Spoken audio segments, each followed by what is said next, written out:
આજથી આમ આદમી પાર્ટીએ પરિવર્તન લાવો ખેડૂત બચાવો યાત્રાની શરૂઆત કરી છે। આ યાત્રાની શરૂઆત સોમનાથથી થઈ છે, જ્યાં આમ આદમી પાર્ટીની સભા પણ યોજાઈ।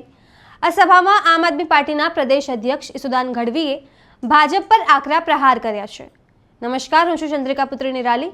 આવો સાંભળીએ ઈસુદાન ગઢવીએ શું કહ્યું। આ મિત્રો છેલ્લી ખેડૂતોની અસ્તિત્વની લડાઈ માટે ખેડૂત બચાવો નીકળેલી યાત્રા છે, પરિવર્તન લાવવા માટેની યાત્રા છે। એ રીતે આ સાબિતી થાય છે।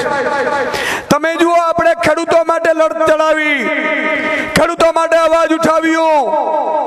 બોટાદમાં આપણા ખેડૂતો ભેગા થયા, હળદરમાં આપણે ખેડૂતો માટે અવાજ ઉપાડ્યું અને ભાજપે ખેડૂતો ઉપર એટલો અત્યાચાર કર્યો કે આપણા ખેડૂત આગેવાનોને જેલમાં નાખી દીધા, એમની ઉપર અત્યાચાર કર્યો, ખેડૂતોને ઘરમાંથી કાઢીને પોલીસ દ્વારા માર મારવામાં આવ્યો।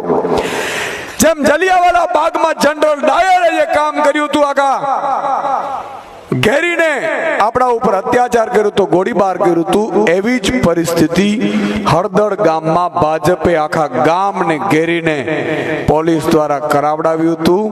અને આપણે એવું હતું કે કદાચ ભાજપ સુધરી જશે, ખેડૂતો માટે નિર્ણયો લેશે, આપણા યુવાનોને જેલમાં નાખ્યા। આજે પ્રવીણ રામ જેવા વ્યક્તિઓ 108 માળા પૂરી કરીને જેલમાંથી બહાર આવ્યા છે, એમને એકવાર તાળીઓથી વધાવી લેશે। આપણે ખબર છે, માતા બહેનો અહીંયા બેઠી છે, 108 ની માળા કરીએ ને, આપણે 108 પૂરા કરવા પડે માળામાં મોતીડાને, અને ત્યારે મોતીડા પરોવાતા હોય। આજે ભગવાને 108 દિવસ આ નવયુવાનોને આપણે તપાવ્યું છે। શું કામ? કે એ 108 દિવસની માળા પૂરી કરીને હવે નીકળશે ને, એ એવું ગજગજાઈ નીકળશે ને કે ભાજપને ધ્રુજાવી દેશે। આજે આપણે એમ આવતું કે ભાજપ અત્યાચાર કરી આગામી તાલુકા જિલ્લાની ચૂંટણીઓ આવે છે, એનાથી ડરીને એ ખેડૂતો માટેના નિર્ણયો લેશે, પણ એમણે કોઈ નિર્ણય ન લીધો મિત્રો, અને નિર્ણય ન લીધો એટલે આપણે નિર્ણય લેવા મજબૂર બન્યા છીએ કે આ યાત્રા આજે દાદા સોમનાથના પ્રાંગણમાંથી અમે શરૂઆત કરી છે, અને પ્રવીણભાઈ ગામના ઘુસિયામાંથી એમના ગામથી શરૂઆત કરી છે। એમણે કીધું કે સુદાનભાઈ, મારે મારા ગામની તપસ્યા જોવી છે, એમના લોકોની તપસ્યા જોવી છે, એટલે અહીંયાથી શરૂઆત કરી છે।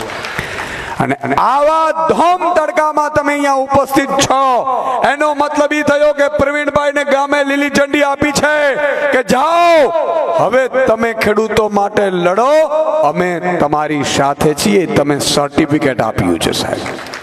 હા, નહીં તો ઘણાને મેં જોયું છે, આખા ગુજરાતમાં દેશમાં ફરતા હોય પણ ગામમાં પૂજ્યું ભાઈ પૂજતું ન હોય।